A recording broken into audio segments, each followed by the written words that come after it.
Assalamualaikum warahmatullahi wabarakatuh. Bertemu lagi dengan saya Ibu Sinta Reziana di mata pelajaran PPKN. Bagaimana kabarnya? Mudah-mudahan dalam keadaan sehat ya semua. Kali ini Ibu akan membahas tentang materi pengaruh kemajuan iptek terhadap NKRI. Sebelum itu, mari kita berdoa sesuai dengan kepercayaannya masing-masing.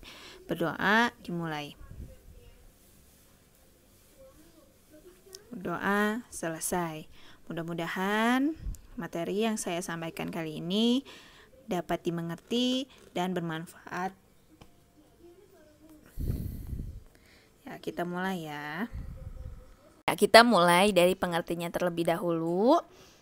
Kita bahas sedikit saja karena sudah dibahas minggu lalu. Apa itu iptek? Iptek adalah singkatan dari ilmu pengetahuan dan teknologi. Ilmu pengetahuan dan teknologi itu dapat diartikan sebagai pengetahuan tentang suatu bidang yang tersusun secara bersistem tentang kepandaian manusia yang dapat diterapkan untuk menunjang dan memberi kenyamanan bagi kehidupan manusia. Oke, mari kita lihat dulu perkembangan dari teknologi. Salah satunya apabila misalkan kita ingin berkomunikasi dengan sanak saudara yang jauh atau teman yang jauh, itu kita bisa menggunakan alat media surat menyurat. Jadi saat itu surat menyurat ini sangat populer sekali ya, karena itu adalah alat komunikasi di saat itu untuk berkomunikasi dengan orang yang jaraknya jauh gitu, seperti itu. Nah, terus berkembang adanya telepon ya. Nah, tapi telepon juga ini tidak semua orang atau setiap rumah memiliki telepon ini, maka diadakannya adanya telepon umum.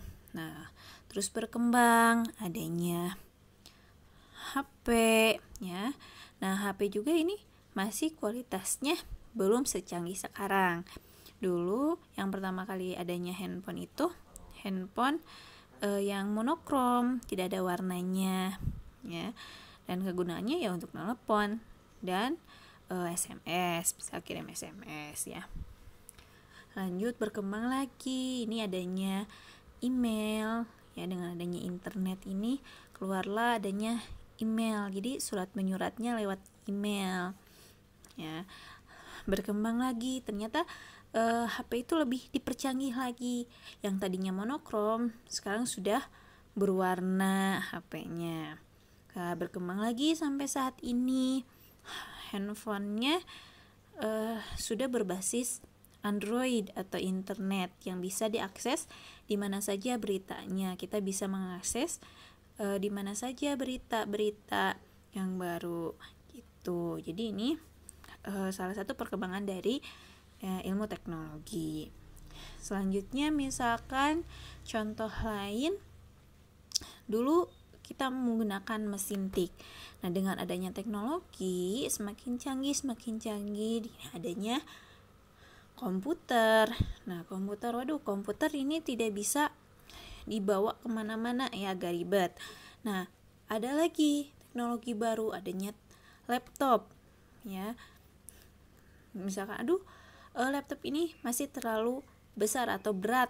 Nah, ada juga ini notebook disediakan. Ini salah satu contoh dari teknologi, perkembangan teknologi.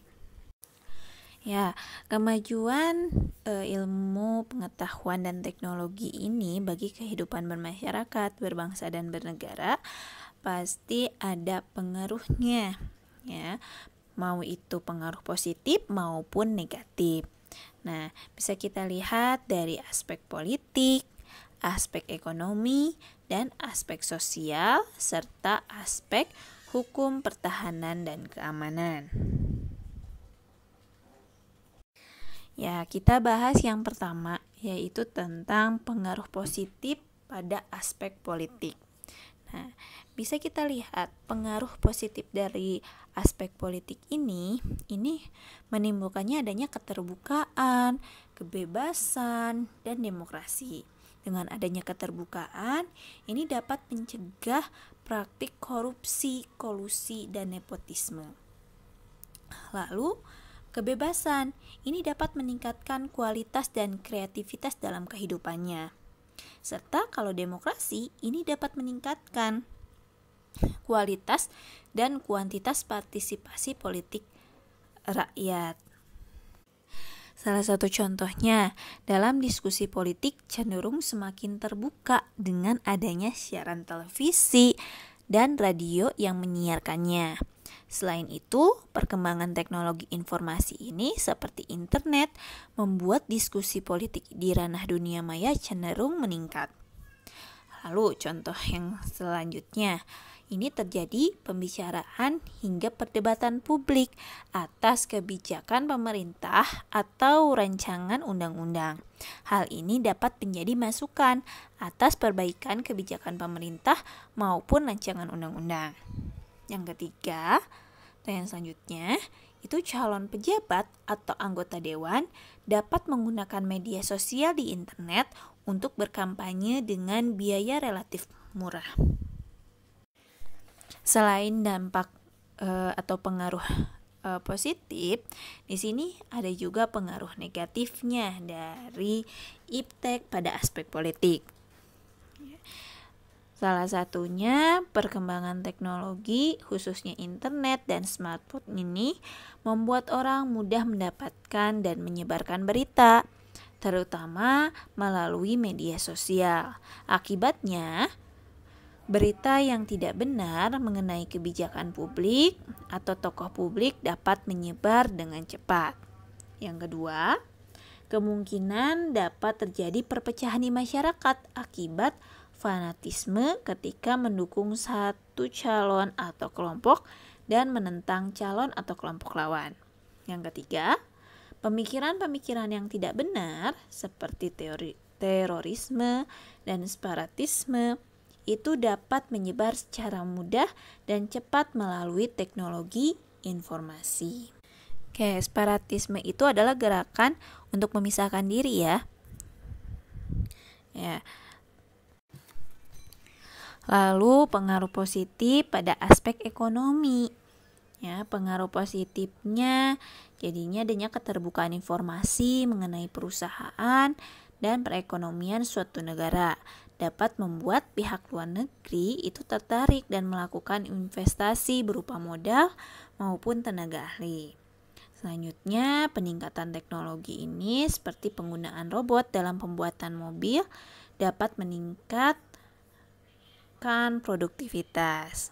Lalu konsumen dapat dengan mudah mencari informasi dan membandingkan berbagai produk sehingga dapat memilih produk yang diperlukan dengan lebih baik.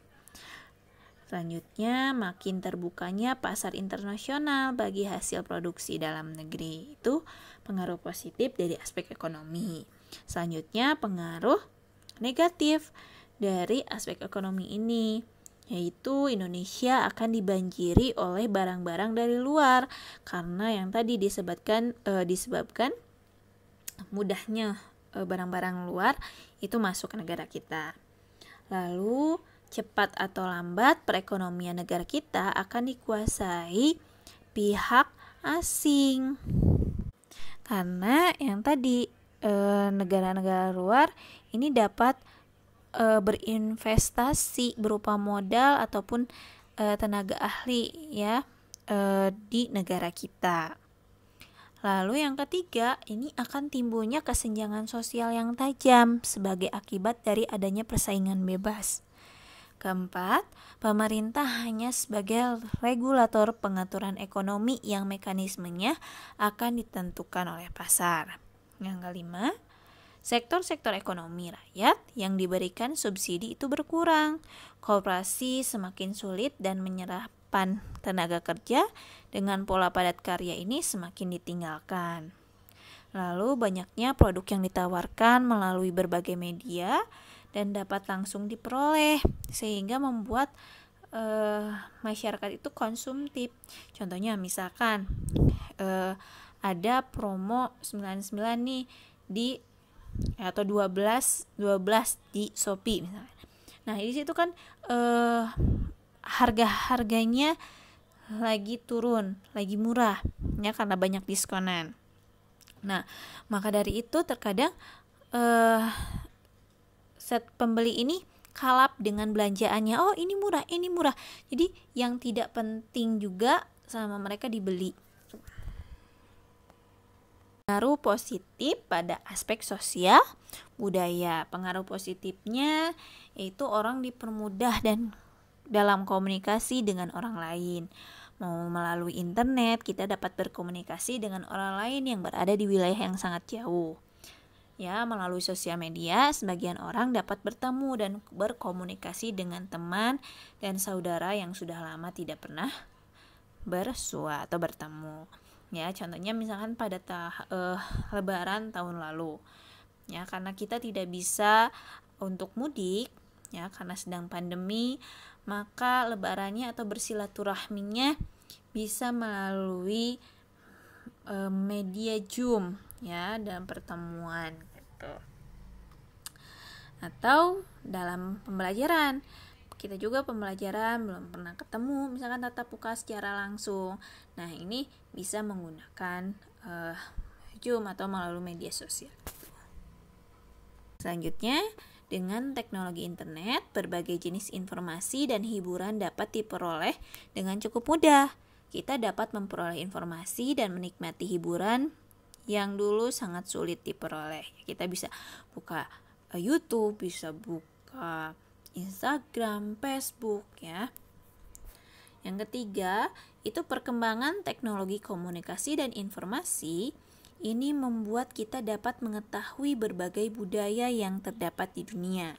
Hal ini dapat mendorong kita semakin menghargai perbedaan, baik yang terdapat di masyarakat Indonesia maupun di masyarakat dunia. Lalu pengaruh negatifnya. Ini karena orang dipermudah berkomunikasi dengan orang lain melalui teknologi, sehingga cenderung menghindari tatap muka secara langsung. Atau misalkan kalian lagi berkumpul nih bersama keluarga. Nah, setiap orang itu pegang masing-masing HP-nya. Jadi ada istilah mendekatkan yang jauh dan menjauhkan yang dekat. Lalu sebagian anak sejak kecil sudah kecanduan smartphone. Yang ketiga, maraknya budaya asing masuk melalui berbagai saluran informasi dapat mengikis budaya asli Indonesia bila tidak disaring dengan baik. Ya, selanjutnya aspek hukum. Pengaruh positifnya bagi penegak hukum, perkembangan teknologi itu seperti pemeriksaan DNA dapat mempermudah kepastian identifikasi pelaku kejahatan. Yang kedua, teknologi pemantauan CCTV ini dapat mempermudah pembuktian kejahatan yang dilakukan seseorang atau sejumlah orang. Yang ketiga, ini penggunaan teknologi dalam mengumpulkan, memproses, menyimpan, dan menganalisis informasi secara langsung. Itu dapat membantu bila terdapat ancaman. Ya, selain itu penggunaan teknologi senjata jarak jauh dengan ketepatan tinggi untuk melumpuhkan musuh dapat mengurangi penggunaan tentara di wilayah musuh. Itu pengaruh positifnya. Pengaruh negatifnya, ini terdapat teknologi penyadapan yang dapat menyadap dan merekam pembicaraan telepon seseorang. Sehingga rahasia-rahasia misalkan saat ada telepon yang penting-penting itu dapat disadap atau dapat diketahui oleh negara lain atau oleh musuh. Selanjutnya, pemalsuan identitas seseorang di dunia maya dapat terjadi. Ya. Lalu pencurian data kartu kredit dapat terjadi secara elektronik. Atau sekarang misalkan banyaknya penipuan-penipuan, misalkan telepon. Tolong ibu yang mengatasnamakan Shopee, misalkan kamu mendapatkan hadiah dari Shopee, terus minta akun nomor Shopee-nya misalkan. Atau ada yang meminta nomor ATM, nomor ATM-nya. Karena itu harus berhati-hati, karena itu salah satu pengaruh negatif dari teknologi ini di bidang atau dalam aspek hukum dan pertahanan keamanan.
Selain keempat aspek tadi, di sini ada juga pengaruh positif dan negatif pada aspek teknologi informasi dan komunikasi.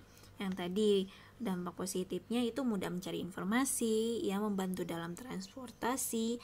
Kenapa membantu dalam transportasi? Ya, sekarang dengan adanya Grab, Gojek, ini mempermudah kita kan. Misalkan kita ada di mana, kita bisa lihat, tinggal pesan di handphone. Nanti menggojeknya datang. Atau kita mau pesan makanan, tapi kita malas untuk berpergian, kita bisa pesan di Gojek online, ya. Itu dampak positifnya. Tapi ada pula yang dampak negatifnya. Itu informasi yang diperoleh itu terkadang berisi informasi palsu atau berita palsu. Ya, terkadang suka kasihan juga, misalkan ada yang pesan ke Gojek ternyata nggak ada, ya. Atau ada juga yang dikabarkan misalkan meninggal, padahal enggak, orangnya sehat-sehat aja gitu, artisnya akan kayak gitu. Itu kan kabar-kabar yang hoax gitu, palsu. Selanjutnya, teknologi transportasi. Salah satunya ini memudahkan seseorang untuk berpindah tempat, ya, dengan adanya kereta api, pesawat. Kita dengan naik pesawat misalkan mau ke Jogja hanya butuh 2 jam saja misalkan naik pesawat. Sedangkan kalau kita menggunakan transportasi darat, kita bisa menghabiskan waktu 6 jam gitu ya.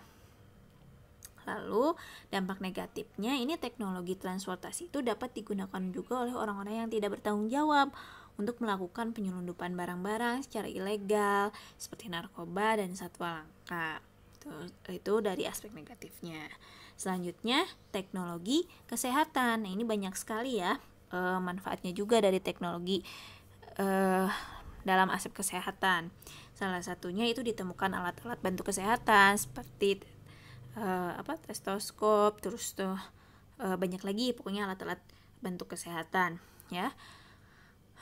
Selanjutnya, sistem pelayanan di rumah sakit juga menjadi semakin efektif dan efisien. Tapi negatifnya, ini obat-obatan dapat menjadi bahaya jika dosis penggunaannya itu tidak berdasarkan ketentuan dokter.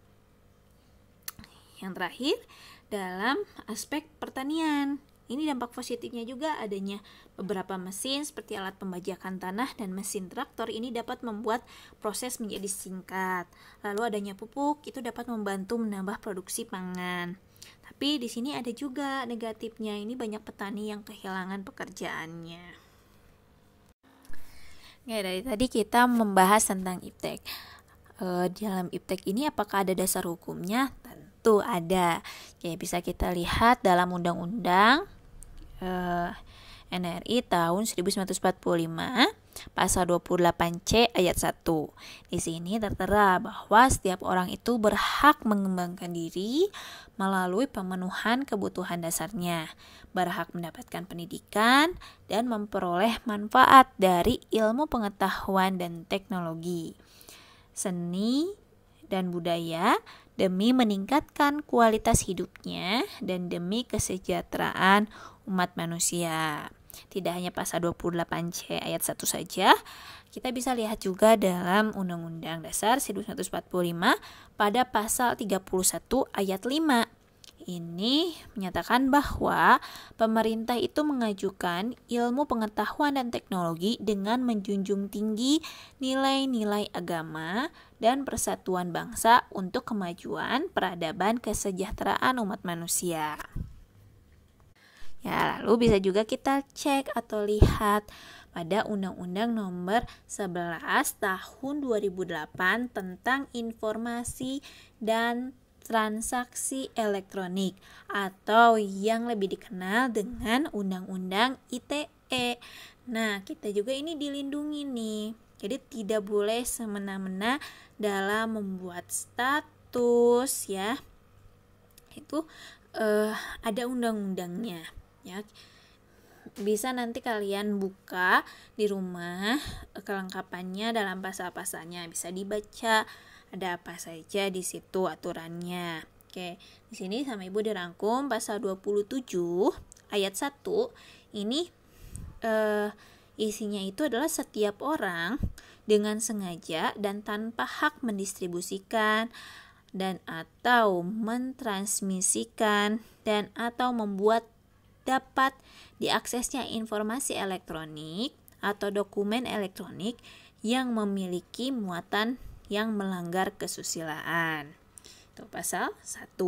Sekarang pasal 27 ayat 2 yang isinya setiap orang dengan sengaja dan tanpa hak mendistribusikan atau mentransmisikan atau membuat dapat diaksesnya informasi elektronik dan dokumen elektronik yang memiliki muatan perjudian.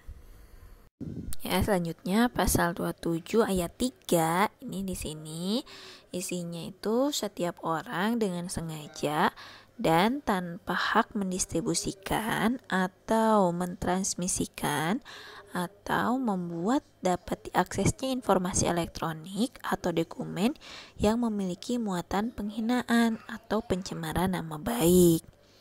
Yang keempat, setiap orang dengan sengaja dan tanpa hak mendistribusikan atau mentransmisikan atau membuat dapat diaksesnya informasi elektronik atau dokumen dokumen elektronik yang memiliki muatan pemerasan atau pengancaman. Nah, maka dari itu kalian harus berhati-hati juga dalam bermedia sosial, ya. Karena di sini bisa ada dasar hukumnya gitu. Kalau misalkan kalian menulis tentang penghinaan atau pencemaran nama baik, ini bisa dilaporkan. Selanjutnya pasal 28 ayat 1 di sini berisi tentang setiap orang dengan sengaja dan tanpa hak menyebarkan berita bohong dan menyesatkan yang mengakibatkan kerugian konsumen dalam transaksi elektronik.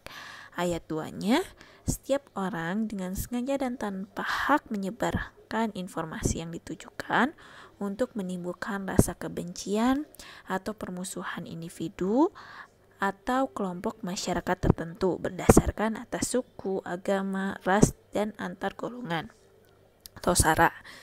Ya, pasal 29 di sini berisi setiap orang dengan sengaja dan tanpa hak mengirimkan informasi elektronik atau dokumen elektronik yang berisi ancaman kekerasan atau menakut-nakuti yang ditujukan secara pribadi. Nah, ini ada dasar hukum ipteknya. Jadi